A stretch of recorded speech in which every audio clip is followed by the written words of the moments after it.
KPBS On Demand is supported by the San Diego County Toyota dealers, presenting a new 2025 Tundra designed to combine performance and comfort with up to 437 horsepower and 10-speed automatic transmission. See your Toyota dealer, the San Diego County Toyota dealers. We make it easy.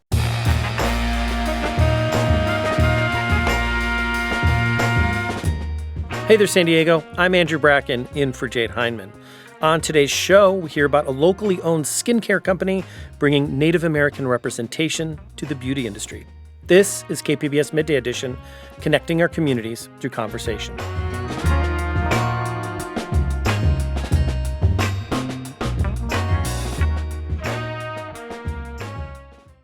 A local Indigenous-owned company is making waves in the beauty industry. N8iV Beauty is a skincare brand founded by Ruth Ann Thorne, a tribal member of the Rincon Indian Reservation. It recently won a Best of Beauty award from Allure, making them the first Indigenous-owned brand with that recognition. Ruth Ann joins me now. Ruth Ann, welcome to Midday Edition. Thank you so much for having me. Well, thanks so much for joining us. I mean, take a moment. Can you take me to the moment you decided you wanted to start N8iV Beauty? I'd love to. I want to give you a little bit of a backstory. My family has been at the Rincon Indian Reservation, which is located northeast of San Diego. And we have been there even prior to the inception of the reservation. We're Luiseño people, or our actual traditional name is Peocuicham, which means the people of the West. And so our land, our territory goes from La Jolla, California, all the way up past San Clemente out to the Channel Islands and Catalina. So we've been here for a really long time. And growing up, I didn't really have any people to look to within beauty or fashion, because we really have not had very much representation in mainstream culture. So fast forward to my child, who is now 19 years old. This was when she must have been about 14. We went into a local Sephora, like, normal teenagers like to do. And I was looking at the Asian skincare, and it had Korean, Japanese. And she came over and she said, "Mom, where's the Native American section?" And it really struck a chord, because I had never really thought about it up until that point. Mm-hmm. And it took me back to my childhood and recognizing that within beauty, there's never been representation. And that's how N8iV Beauty started. Well, I mean, I appreciate all the backstory as well, just, the history there. It's really pretty incredible. I mean, tell us more about getting started. Tell us, how do you approach making the products for the brand? Well, the first thing is I don't necessarily have a background in making a product. So it was a lot of research and development. It started out with really going to the medicine people of our tribe. I work with a lot of the local tribes in the Palma Valley. Pachanga is our neighboring tribe, and I have a really good friend and resource there who heads up cultural, and she's also a medicine woman. So she was able to give me a lot of wisdom, and I needed that really key ingredient. And it was right before my eyes, and that was acorn oil. Acorn is something we've lived off of. It's been our sustenance for all California tribes. We ate it. It's a superfood. And we also extracted the oil for the healing of the skin. So that quickly became my star ingredient. And then it was just a matter of really learning how to work within labs and bring in organic, ingredients. And a lot of that sourced from my neighbors and the tribes here. There's this term walk-in beauty. I'm wondering if you can talk about what that means to you and the place beauty and beauty rituals have in Indigenous communities. So walk-in beauty is something that all Indigenous tribes have their own version of. Probably the most popular walk-in beauty comes from the Navajo or the Dene tribes, and it has a lot of layers to it. So walking in beauty is not just an external element, although a lot of people don't realize that, Indigenous people have had incredibly we're incredibly rich in our beauty practices and taking care of our physical bodies. That's something that I feel like Hollywood really did us an injustice to really kind of show that either we were kind of like a little bit above the cave people, and you see kind of like, oh, these are the indigenous people, they're dirty and they're foraging for food. Or, we're over sexualized, you've got all these different versions. But Walk in Beauty is really about not only taking care of your physical body, because it is the vehicle that takes you through this journey that we call life. So we treat it with the utmost importance, but also making sure that the beauty is seen by our eyes when we reflect on our journey. So you can look at life in a lot of different ways. You can look at the negativity and the bad things that happen, but walking in beauty is really taking the moments to appreciate the life that you live. And we learn a lot of that from nature. Yeah. You touched on this earlier. For a long time, the industry has prioritized, more Eurocentric beauty standards. You also just referenced these sort of Hollywood stereotypes. How are you working to broaden that, with this company? So I'm really about, I mean, the actual products themselves, I feel are really next level. I mean, we have lots of people who buy the products and are just really crazy about our products because they're very good. But I think what's more important is sharing the indigenous view on beauty and also on the way that we look at each other within a tribe. So the colony version of beauty, I call it the pyramid scheme. So when the colonies came over, they came over with an idea of some people are more valuable than others. We see that today. So a lot of the cues that we get from beauty, from really the inception of this country, which is not that old, is that whoever is rich and whoever is famous, we look to them as being more valuable or more beautiful. So take the Kardashians, for instance. They've been on the top of the heap for a long time. They're famous, they're beautiful. And so a lot of the culture revolves around what do they look like? So they have, big lips, big butts, and so now we've got this whole culture of young women that are trying to emulate that through plastic surgery and through all of these different ways. And really, what we're saying is for us to be valuable, we need to look like that. And this goes back to the Victorian era when everybody wanted to look like Queen Victoria.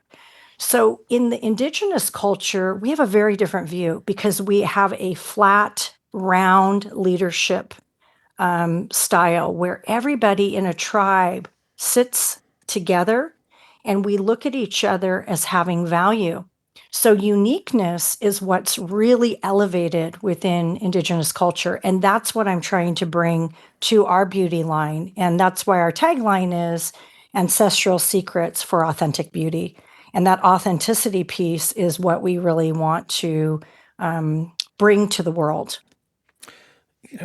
Talking about the beauty industry, I mean, it's a huge multi-billion-dollar industry. It kind of, touches on all these other areas of culture that we've been talking about here. But I imagine it's also quite competitive. What are some of the challenges you've faced as an Indigenous-owned brand in that industry? You are so right. I mean, it has been an incredible 4 years. I always say we're going to probably be one of those 8-year overnight successes because People don't see nobody all the hard realizes, work, right? Yeah. oh, yeah. Well, first of all, it's a huge learning curve. And then I'd say one of the biggest challenges, besides learning how to create the actual products in a lab, working with, your chemists and wanting to make sure that everything is truly organic and natural. Because something like you go to Sephora and they need a 3-year shelf life. So our products, from the time you open them, have 6 months because it is all natural, organic. So, things like that you are going to be pushed out of spaces because you're doing small batch and you're really keeping those ingredients the highest quality nutrition basically for your skin. But beyond that, going into it as a business has been a very steep learning curve. Who to talk to, how to get into various spaces. And then I'd say the biggest hurdle recently has just been a lot of people are asking, I know this is indigenous and I know these are sacred ingredients. Is it okay? I'm not a native person. Can I use this product? Which is really interesting because you think about if you go to Sephora and you see a Japanese product, you don't ask the question, can I utilize this? Or Korean or, Black owned company, whatever. And that also goes back to the separation that this government has pushed on us as Indigenous people, that people are almost a little bit hesitant to interact with the original people of this land. So I have to share the history of the land and I have to let people know we have been here for 23,000 years documented. And before the colonies came over, we were a country like every other country in the world. And during the time we were a prosperous country, we were bartering and trading with people from all over the world. And so, yes, you can utilize our products. And even, yes, you can wear native fashion. So things like that, we're removing these stereotypes and fears that people have. You touched earlier on your own upbringing a bit, but I'm just wanted to, ask what has been the toughest part of your journey in getting to where you are today with this and all your other, efforts on Native American representation. The number one thing I believe is generational trauma, which is a real thing. A lot of people don't understand genocide, and genocide is different than war. So when you have been targeted historically, your grandparents went to boarding school, your great grandparents went to boarding school, and you have this history that's not that far removed, you're actually not only within the culture picking up on this generational trauma and fear, intense fear, but you also inherit it within your DNA. So just like you inherit your eye color, your height, unfortunately, you inherit this nervous system that is the result of genocide. And so being able to push through those fears, that anxiety that most people would never understand, that has been the biggest struggle in my whole lifetime is being willing to put myself out there when, as a little kid, your grandfather said, don't ever tell anyone you're an Indian girl, let them know you're Mexican.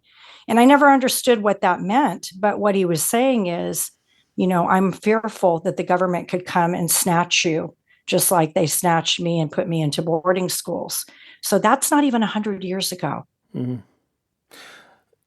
We have about a minute or so left here. We started this conversation with you telling us the story about you and your daughter going to Sephora and having this, just enlightened thought that led to N8iV Beauty. I guess, I'd like to hear your thoughts on what's your hope for the next generation of Native American youth and their relationship to beauty and wellness. Well, we're doing it. So within N8iV Beauty, I'm bringing all of these incredible young people to participate in photo shoots and to give them opportunity to shine as a part of our brand and part of our brand ambassadorship. So we have a big photo shoot coming up. We do 4 a year. We do a call to models. The majority of them are not professional models. These are young people with the desire to step out of their comfort zone. Many of them are coming from reservations. Most of us are mixed. We're not full-blooded. We're not FBI, full-blooded Indian. That's a little inside joke. So it's giving these young people an opportunity to see their faces in a way that they've never thought possible. And my goal is to set a foundation for that next generation to step into beauty, whether they're going to be a model, create a product, go into the beauty industry, thrive, and have our faces shine, because I feel like we deserve that as the first people on this land. I've been speaking with Ruth Ann Thorne, founder and CEO of N8iV Beauty. Ruth Ann, thanks so much for being here today. My pleasure.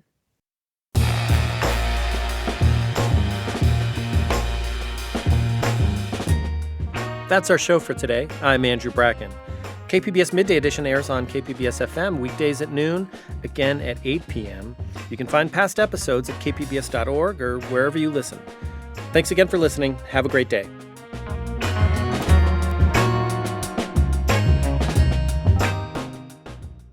KPBS On Demand is supported by UC San Diego's Art Power, co-presenting Mayrig with Art of Ilan on January 29th at the Loft. Tickets at artpower.ucsd.edu.